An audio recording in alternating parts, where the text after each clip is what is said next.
Welcome to York, one of England's most charming and surprising cities. Let's start with one of the best ways to get your bearings, a walk along York's ancient city walls. Monk Bar was built in several stages and its construction started in the 14th century. It's been several things over the years, but it is part of the walls, the city walls defence system. So we're going to climb the city walls today.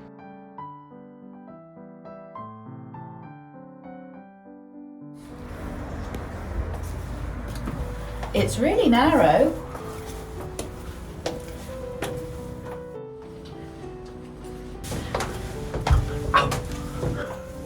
Just bang your head.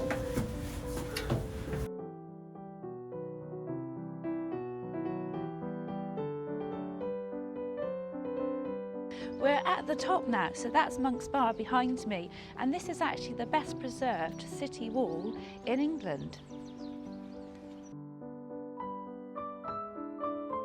The length of the wall is 3.4 kilometres, so it's a lovely stroll, and as you walk you'll get to see York from a different perspective.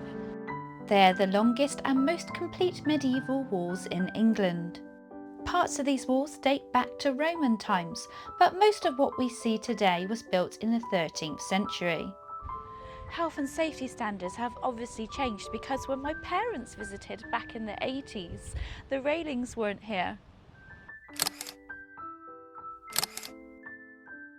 Walking them gives you wonderful views of the city. Best of all, it's completely free. There is a section of the wall where there aren't any railings, so you do need to be careful if you have children, and dogs aren't allowed on the wall.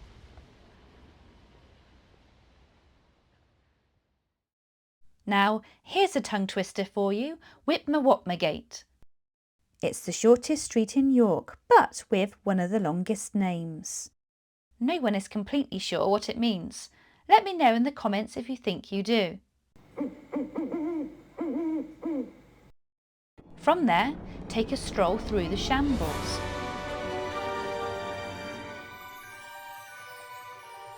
York's most famous street. It's one of the best preserved medieval shopping streets in Europe. The Shambles are said to have inspired J.K. Rowling, and that she used this area when she was writing Harry Potter to describe Diagon Alley, but now it feels very much like Diagon Alley has in turn inspired the Shambles.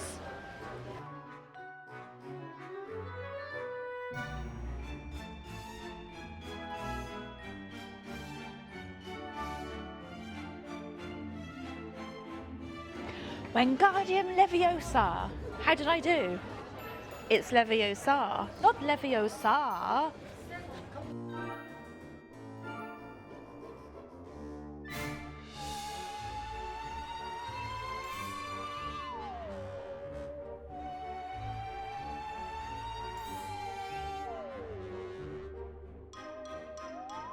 Although it's very magical, this area was actually much darker, so this street would have been lined with butchers.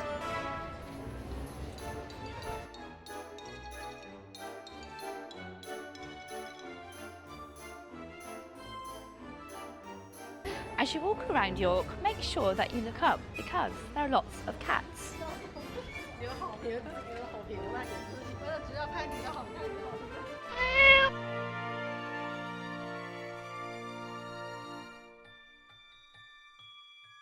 If you want to find all of the cats, there's actually a trail and a map.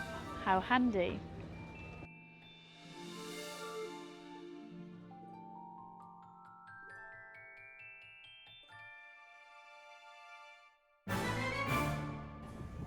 York's independent scene is thriving.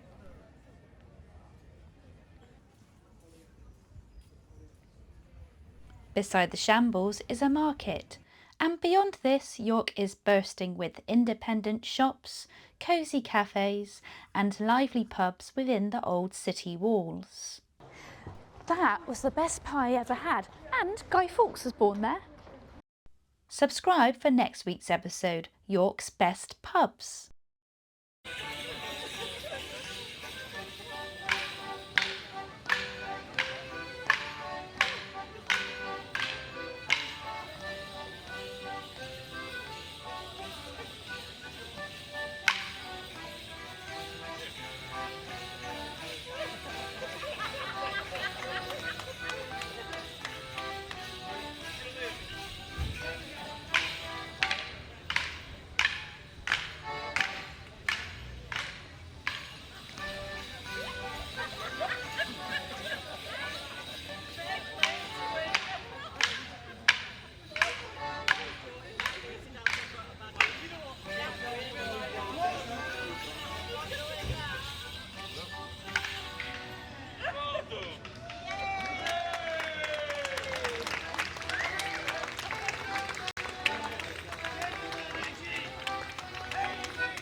This is the York Gin building.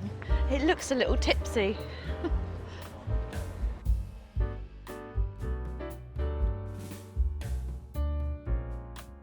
87-year-old Clive Holmes made this incredible replica of York Minster out of 80,000 matchsticks. It took him 2 years to build, and at that point his wife said, "It's great and all, but there's not enough space for it in the house." So he was going to torch it.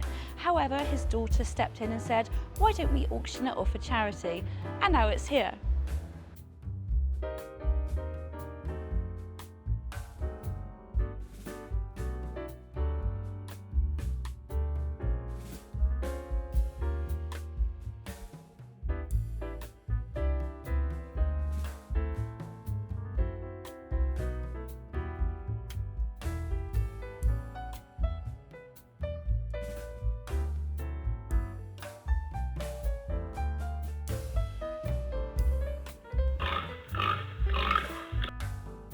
You can't visit York without having a cup of tea. Betty's Cafe Tea Rooms is a really popular spot.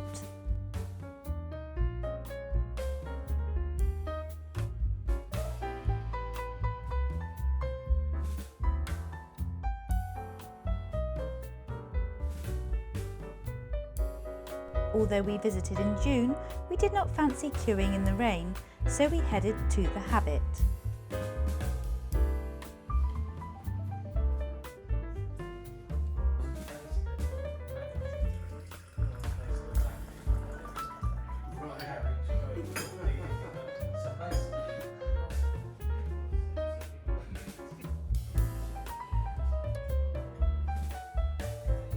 Let me know if there are any tea rooms, cafes or restaurants that you would recommend in the comments.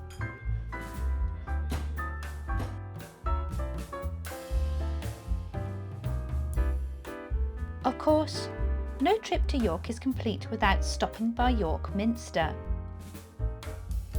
It took over 250 years to build and is one of the largest cathedrals in Northern Europe.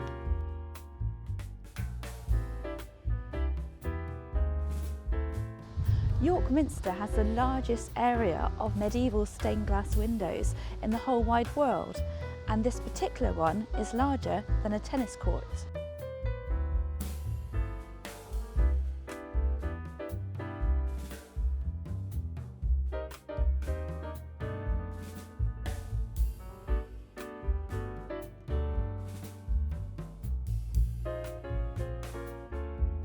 So whether you're here for the history or the hidden gems, York is full of surprises. Thanks for watching, and don't forget to subscribe and turn on the bell notification button for the next adventure.